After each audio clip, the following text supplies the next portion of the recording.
And I don't think it's a coincidence that not only is he wearing a and there it is. It now is showing we're live there in the YouTube feed, so we should be good to go. Apologies for a little bit of the late start, people. Yeah, right now it's just the 30 amigos because my girlfriend is offline because of other things. But before we get into the actual podcast, 1 year ago on this day, we lost John Hubert, aka Brody Lee, aka Luke Harper. Even it's hard to believe it's been 1 year since he passed away, you know, and it still hurts us like a gut punch, I'm not gonna lie, between the other crap that was going on here at the time, and then just seeing that news happen, the world being a mess, and just seeing that just when he was coming into his own. God damn, man, that hurts. It still hurts, I'm not gonna lie, really. You'd have to wonder what he'd be doing, and still, or what his path would be like in AEW, finishing out the last of his career here, the last decade. He was damn near 40 when he passed away, and you'd have to wonder, this last decade, he would have just killed it in AEW. Okay, he was 41. He still is missed by a bunch of us, and it hurt. We still miss you, Brody. Miss you, the exalted one. Healy? Healy! Hey! Hello! What the hell was that? I'm trying to give a heartfelt What was the music? What were you doing? Wait, you can hear that? Yeah, I heard it all. I didn't realize I could. Oh, man. I was trying to play a heartfelt tribute, man.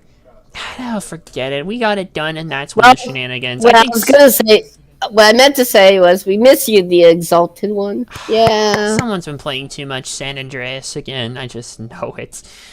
I wouldn't blame you, though, because that game still is great. Okay, anyways.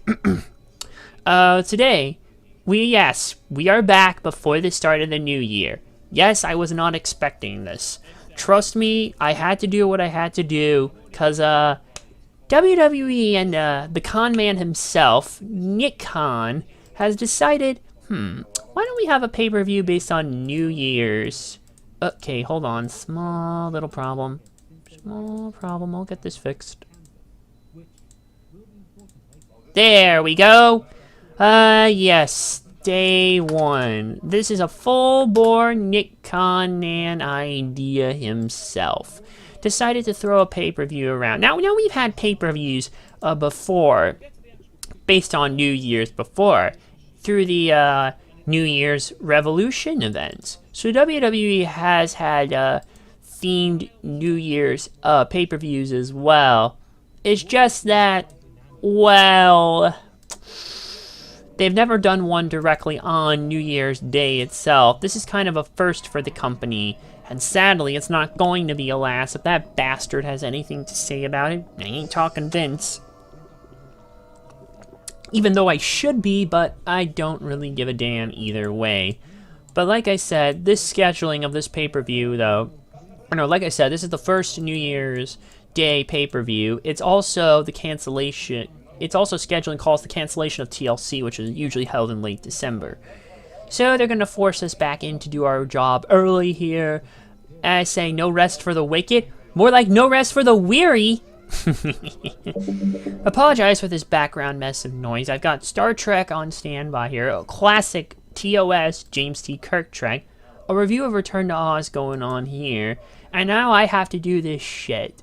We're down one person here, one woman I should say, but I promise we will get this shit going down. This is not even a particularly long card anyways, it's just 6 matches. There's some good stuff, but I'm a little weary about what happens. So one of you can be optimistic, I'll be realistic. Home Alone quote for the win, people. I still have Christmas movies on my mind. Anyways, I hope you all had a good Christmas as well, or whatever the hell you celebrate. Today is actually Boxing Day in some international territories, so if you're watching this and you celebrate Boxing Day, happy Boxing Day. And for the rest of you who don't have anything or whatever, I hope you're just having a good Sunday. I'm CoffeeLover239, and with me, as always, is Orange Cassidy's personal hype man, Heavy. Hey guys, and on the topic of Home Alone, I'd like to quote a quote from Kevin McAllister, played by Macaulay Culkin in Home Alone. So in Kevin McAllister's own words, nice cock. What? That's not illegitimate. You bastard. You bastard. You absolute Coffee loves that. Shut up, Steven. Oh, and yes. What, nice cock? Stop it! Okay, both of you stop, or I'm going to shut this shit down here and marathon this myself. Okay, and don't forget, we also have our resident John Moxley's stan, Steven. What's up, everyone? Happy late Merry Christmas. Hope everyone had a great Christmas, and we will see you guys for the new year after this. This will be the last podcast of the year. Yes. In 2021, mother. 2022. I was here doing WrestleMania 35 last year. 2020 was my first time joining this podcast, and I'm still here. Steven, calm down. Calm down, What you buddy. gonna do, brother? AWN one's wild on you. Calm down, Steven. We haven't even gotten into the first match yet. Oh, crap. I'm so unprepared. I don't even have my transition thing. You know what the sad thing is? Let's just get into it. You know what the crazy thing was? I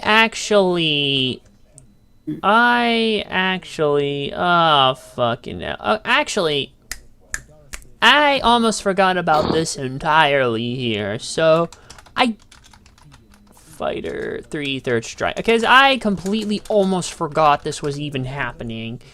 Luckily, it'll be a while before our next one, so let's just get into the first match. Oh, wait. Oh, crap. It's too low volumed. Hold on. Okay. Unmute. Hit it. There we go. That's more like it. It's Big E versus Seth Rollins versus Kevin Owens versus Bobby Lashley in a fatal four-way match for the WWE Championship. On the October 25th episode of Raw, Seth Rollins won a ladder match to become the #1 contender for the WWE Championship. On the November 29th episode, it was announced Rollins would receive his title match against Big E, WWE Champion, at Day 1. Same night, however, WWE officials Adam Pearce and Sonya Deville set up a non-title match between Big E and Kevin Owens. Why? Because fuck it, that's why.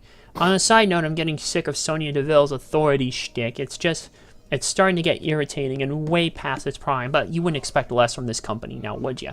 Who also had competed in the last ladder match, where if Owens won, he would be added to the title match, much to the displeasure of Rollins, who had been at odds with Owens over the past few weeks. In an attempt to sabotage the match, Rollins interfered, thus Owens won by disqualification, and was added to the championship match, making it a triple threat match. Oops! Anyways, the following week, after Big E had defeated Owens in a steel cage match with Rollins on commentary, Bobby Lashley came out and viciously attacked all three.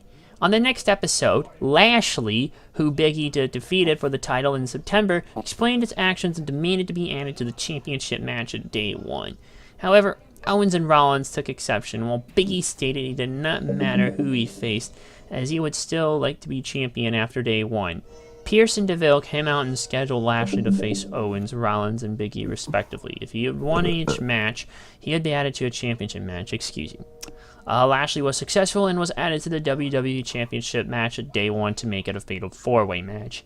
It feels like we're cramming in a whole bunch of crap at the same time. How the hell did this go from just a one-on-one to a massive crazy shtick? It's like you're throwing in Kevin Owens in there to get him to resign. Well, mission accomplished. You done that. Now it's only a matter of time before you realize you overpaid for him. And well, out the door. No cut clauses are not a thing in WWE contracts, by the way. I do want you to point that out. And then you just got Bobby Lashley, who's just on the sides, basically doing nothing since he lost the title. And well, yeah, I'm sure the match will be fun. We all know for what they're capable of. It's just that Big E's reign is it's been kind of a little, not really great. There's been some misfires and some crap booking, making your champions look like crap. We're gonna get to more of that sooner rather than later. But yeah, I mean, someone would probably not be in favor of losing, of Biggie. Someone would be in favor of Biggie losing his title, probably. I know some people would, but is there really much to do about it?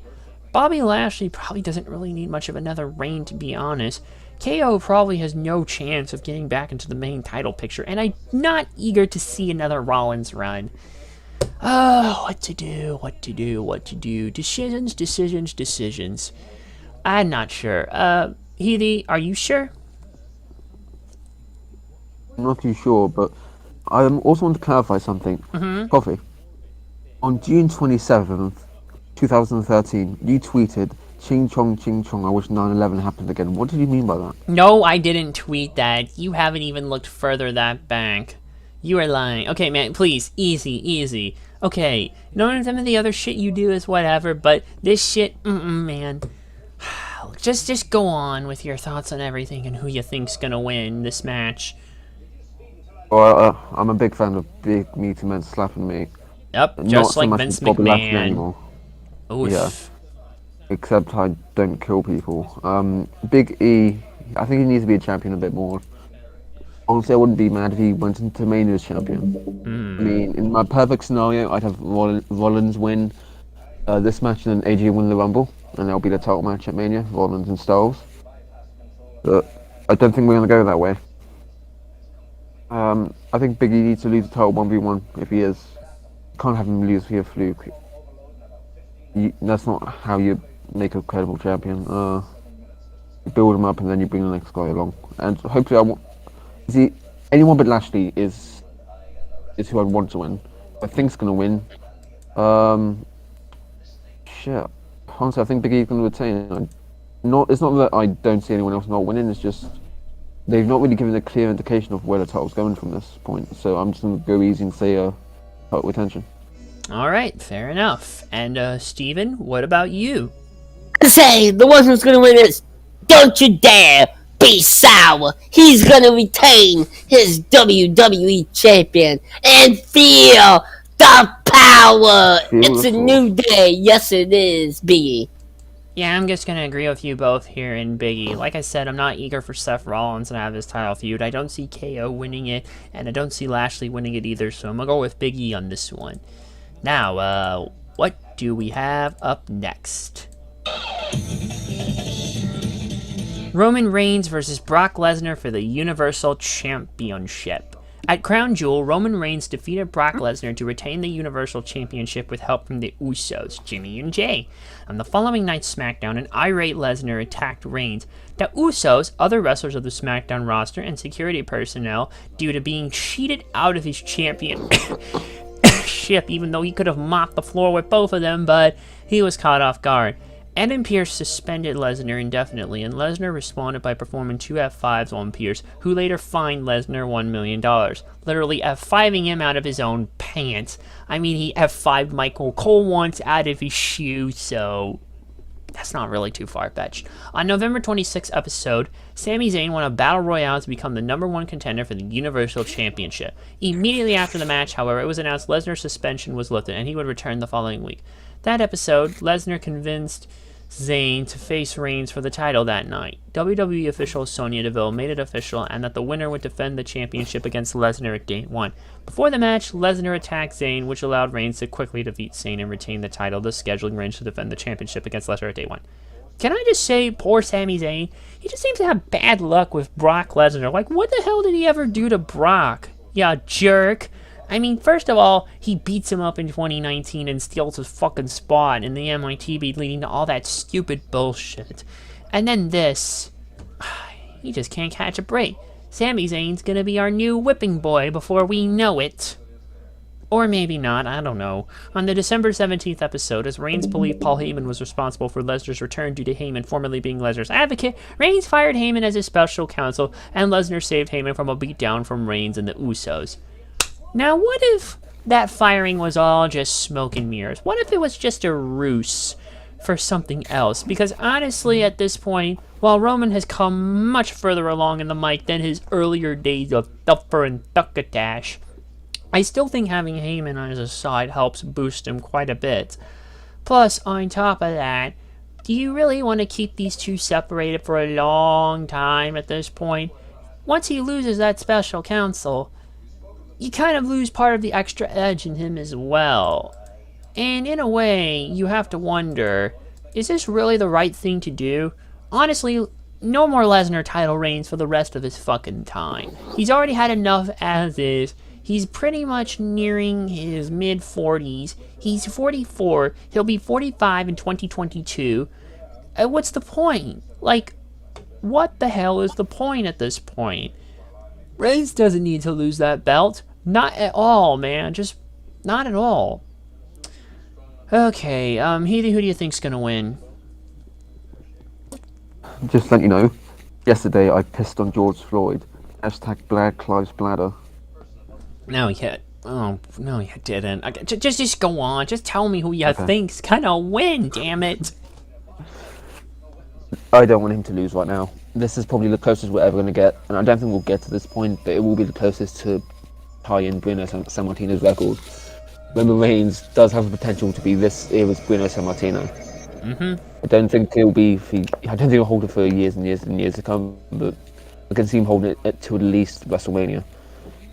And the way Roman's been booked, he deserves to lose the title at a bigger show like Rumble, Mania, or SummerSlam, not a day one. So I'm going to go with, this is probably the easiest to predict in my opinion. I'm going to go with Roman to win. At this point, Roman's whole fucking title reign has been pretty damn easy to predict. Every time he has a match, he always wins.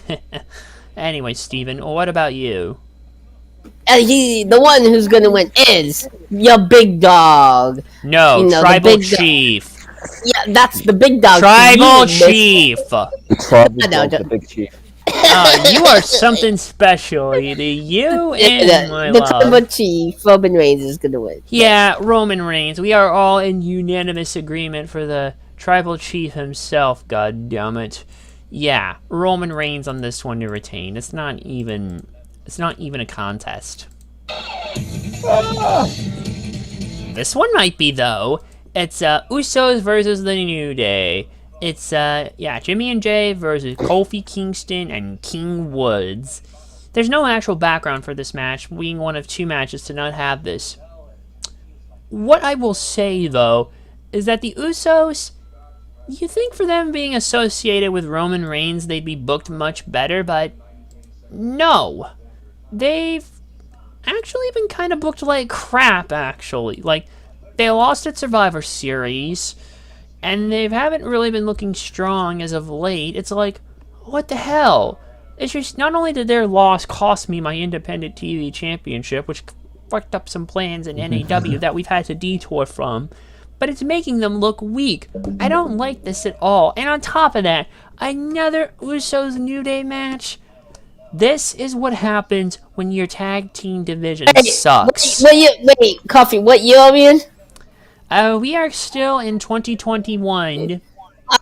Is it 2017 all over again? I'm gonna kill myself. I don't know if I want to go. Careful, don't, Healy. We still need you.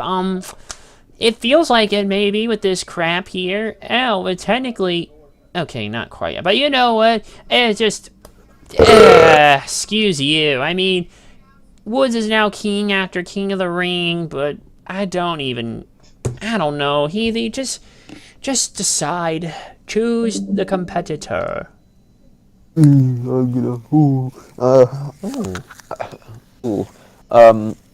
So what, if the New Day win, how many title reigns will they have had if they win this? I don't know. Let me 11, look. Maybe. But they're getting up there. Yeah, they're gonna probably break the Dudley Boys record if they haven't already. They are at least, let me see, 4-time Raw Tag Champs and 7-time SmackDown Champs. So currently 11 across both shows. They're going to number 12 and... Oh, pretty much, yeah, number 12. My God, they really just want him to go. Whew. Yeah, continue. I mean, I don't feel like the Usos, they need to retain a title to got the bloodlines of one true constant. As long as Roman Reigns is dominating as champ, you can have not a hot potato tag title scene, but you know, you don't have to have the Usos win the titles and hold on to them until Roman loses his Universal title. It doesn't have to go hand in hand. And honestly, I'm such a big fan of the New Day. don't care if people think they've got to be title range. Title range, Or this is other like the one crap. team. Yeah, Right. this is like the one team that I don't really, have any qualms about them winning everything. But I know a lot of people disagree with me, and that's totally fine. But I'm gonna go with New Day to win it. Okay, I see. Steven, what about you? I gotta go with the Usos. You both are putting me in a very precarious position right now Are you because of saying you that. don't like black men, Steve? Will you stop it? Aren't the Usos... Aren't they... Never mind. I was gonna actually pull up some betting odds now because, at this point it might as well be a flip of the coin. This is not to convince anyone else, but this is just me to see whoever. The odds currently have the Usos favored to win at negative 250/25, while the New Day are at 17/10 plus 170. So the Usos are the current favorite to win. Despite them being booked like absolute crap on TV, I wouldn't even be surprised if they somehow pulled it off either way. Because if Roman ain't losing that belt anytime soon, then the Usos probably shouldn't lose their belts. I mean, once that first domino goes down, then you know it's over for Roman. And if it's not going to be over for him anytime soon, then why should it be over for Jay and Jimmy? I'm going to go with the Usos on this one for that reason in particular. Ooh, what the hell do we have here? It's Edge versus The Miz. That's it, in a plain old match. So in the November 29th episode of Raw, Edge made his return from hiatus, which was his first post-draft appearance since the 2021 WWE draft results went into effect on October 22nd. Edge, who was drafted to Raw, then listed off the names of potential opponents he had not yet faced. Miz, alongside his wife Maurice, interrupted with Miz also making his return from hiatus after filming the 30th season of Dancing with the Stars. Miz felt disrespected as his return was not promoted like Edge's was, and also because he was not on Edge's list of potential opponents.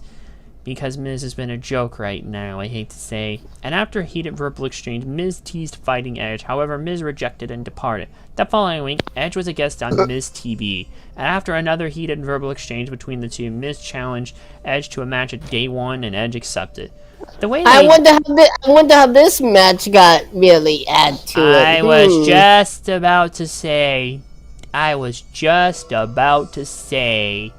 it looks like someone caught wind of what AEW was doing with MJF and Punk and decided to straight up do this as well. Edge is great, we all know that, but Miz has been a little lackluster here. And quite frankly, I'm not feeling this feud. This feels like a filler feud for Edge. And until they start making Miz serious again, I won't be taking him serious. What the hell was that? What? Never mind. Healy, tell me who you got for this one. Well, I'll tell you something about this. When it comes to predictions, I'm kind of up for anything. I'm kind of slut in that way. Oh, God. If I feel like someone's going to win who ain't my favourite, I'll go for them. So, yeah, I guess you could say I'm a bit of a slutty predictor. But I don't know. I felt in this match, I feel like Edge is the overwhelming favourite. I don't think they want to have Edge lose too many matches. Ever since he came back. Apart from Orton and Rollins, I don't think he's had any other victories. I think, so Reigns he lost. I think he lost to Bryan. He didn't. He's been about 60-40 in win percentage since he got back. Something which is like not that. bad. Edge has won most of his stuff, with the exception of like that triple threat at Mania. Yeah, and I don't think this is a one and done match. I think we're going to be doing this. I think it'll be a trilogy or something. I know. Good grief. Maybe Edge can actually bring out some fire in Miz and unlock that serious side that we've been wanting for some time now. Continue. Yeah, the two of my favourites, Edge especially, he's probably one of my, he's my favourite wrestler of all time. So I'm all for it. So bias aside, there's no reason I'm picking Edge. I just feel like this is how it starts off, because, if Miz beats Edge, tries to move on. If Edge beats Miz just gets more and more pissed off, and then we can, maybe get into a bit of a blood feud. Who knows? But I'm gonna go with Edge on this one. It's no surprise, and you're right with him being the overwhelming favorite. According to the current open betting odds, he's at a negative 700, or 1/7 to win. versus The Miz's plus 400, or 4 divided by 1, or just 4. Hooray for math. Steven, who you got for this one? I think who's going to win for this one's going to be the Rated R Superstar Edge. Well, here's Eminem is my favorite rapist. Oh god, stop it, Heathy. Anyways, it looks like we're all again in unanimous agreement. I think making this makes sense since Edge is back from his hiatus. You're not going to have him go down and out, so I'm going to go with Edge on this one to win. That just makes the most sense. Oh, good grief, spare me the agony of this next one. Becky Lynch versus Liv Morgan for the Raw Women's Championship. On the November 8th episode of Raw, Liv Morgan won a fatal 5-way match to earn a Raw Women's Championship match against Becky Lynch. The title match took place on the December 6th episode, where Lynch retained the title by using the ropes as leverage during the pin. The following week, Lynch celebrated her win and insulted Morgan. So yeah, leverage of the ropes. That sound familiar? Survivor Series this year. Yep. Cuff, cuff. Okay. He not again. Oh, whatever. What? I heard... The music. That wasn't me, I heard it too. What? What? I heard it too. Never mind. Anyways, okay, the following week, Lynch celebrated her win and insulted Morgan because this heel shtick. They really want to just cram that shit down your, cram it down your throat more than Angry Joe, or should I say Pissed Pablo, wanted to cram that bag of Doritos down the Dorito Pope's throat himself, but failed. An irate Morgan came out, lambasted Lynch for cheating to win, and demanded a rematch at day 1. The two brawled while Lynch attacked Morgan's arm using the steel steps. Lynch then accepted Morgan's challenge. Oh god, I really wish Liv Morgan could pull off the upset, and just... Some people have suggested that happens only for her to lose it back to Becky Lynch, which would be terrible, but I don't know. You think Liv Morgan would have the fucking rocket strapped to her, but nope. Absolutely not. This company can bite me sometimes. It really can. Heathy, what do you got on this one? Who you got? I mean, in terms of Becky Lynch, lines in her haggard face are paths that lead nowhere. Oh, Her hair is the fire of hell. I sincerely hope she finds a sexual partner tonight. She already has her sexual partner, and they had a kid. What are you gonna do about it, brother? What a slut. So, I don't know about this match. I don't know how I feel about Liv Morgan. It definitely feels like this is, I don't say placeholder, but, I don't know, does Liv Morgan feel like a big time star? Not really. I'm not feeling it. Yeah, and he's not feeling it either. Yeah, it feels like she's been thrust into the role because Twitter's, and fair play. There's barely anyone else.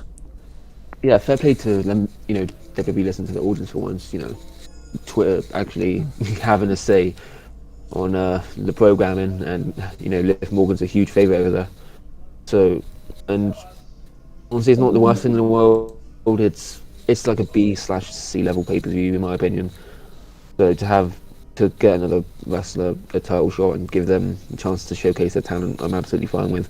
But I don't think there's any chance that Liv Morgan's walking out champion. I feel like we're going to have Becky Lynch until Mania at least. It's going to be a long reign. Not as long as Roman's, but it's going to be a long one nonetheless. So I'm going to go with Becky Lynch to win here. I'm not surprised that you did. Steven, what about you? Yeah, Becky Lynch. Never was a Liv Morgan fan, never will, never have been. It sucks to be you then on that last part. But again, we're all in unanimous agreement. Having her drop it there only to win it back would be freaking ridiculous with this madness. There's some token win, so I'll go with Becky Lynch for this one as well. And finally, we come to our last match, and I saved the most pointless one in the bunch for last. Drew McIntyre versus Madcap Moss. There's no fucking description of any kind. This endless crap with Corbin and Happy Corbin and Madcap Moss has been crap. Their act is so cringe, and it makes you miss broke bum-ass Corbin. I don't even know what to say. Okay, here's what I will say. Is that once he gets out of this crap, he's going to apparently feud with Roman. So, yeah, we'll just get to what I think later on. But first, Heathy, you're up.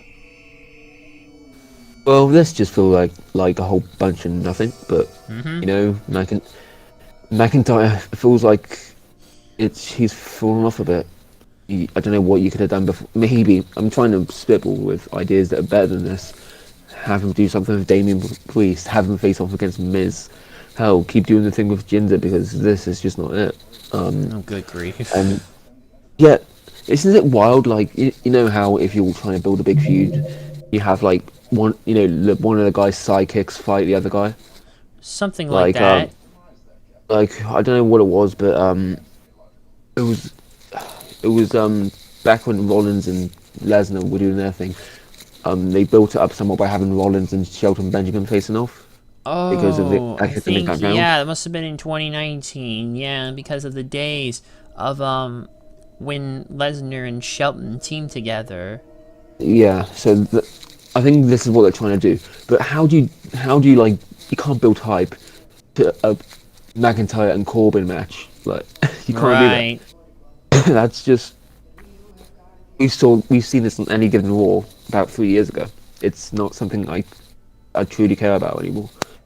I'm past it. I don't blame you. Yeah, so honestly, if you have Madcap Moss winning this, you're as much as a madcap as he is. So I'm going to go with Drew McIntyre to win here, and hopefully at least something better, like a significant Rumble. Or at least him feuding with Roman, perhaps, but we'll see. Just anything but McIntyre and Corbin, just anything. Yeah, and Steven, what about you? Well, I just gotta say one thing. What? Fuck this shit, I'm out. He does not Fuck care, this shit, people. I'm out. No thanks. Don't mind me. I'ma You just don't grab express my my stuff, I and believe. leave. Excuse me, please. Fuck this shit, I'm out. Nope. Okay, yeah, we get Steven! Okay, Steven, tell me who you got. We got Black poopy. Stop it, Heavey. Do not go down there. We were doing excellent, and I beat myself. stop it. No, you didn't. Just pick one. Okay, Drew McIntyre. Drew McIntyre, I'm going with as well. Okay, stop. Okay, you know what? That's it. Stop it, Steven. Okay, both of you are getting out of hand now. Okay, stop it, Steven. Shut up, or I will mute your ass. Swearing, no swearing. I will kick your ass for that too. Did he say no swearing? No you swearing need to with me? stop it. No. Hey. No. Family's gonna die. It's funny to me. You know what? I'm shutting this down right now, okay? See, our shenanigans are more exciting than this madness, despite some seemingly highlights, okay? We'll be back for the Royal Rumble. That will be our first actual pay-per-view of 2022 that we're just not having to finish here because of Phoebe's work special. Stop it, you! And now we're gonna have to maybe do what we did here just because of other reasons. We'll have to go maybe on the 23rd. So see you in about 1, 2, 3, 4 or so weeks. Okay? Thank you. Alright. Thanks, Healy, for being here. Oh god, I love big black men. Stop it. And thanks, Steven, for being here, even if you... Thank you. And we will see you on the 23rd or so when we cover the Royal Rumble. So until then, just... Okay, since this is the actual last pay-per-view, or the last podcast for this year, when we get to 2022, just remember, take care of yourselves and each other, okay? Thank you. And, goodbye.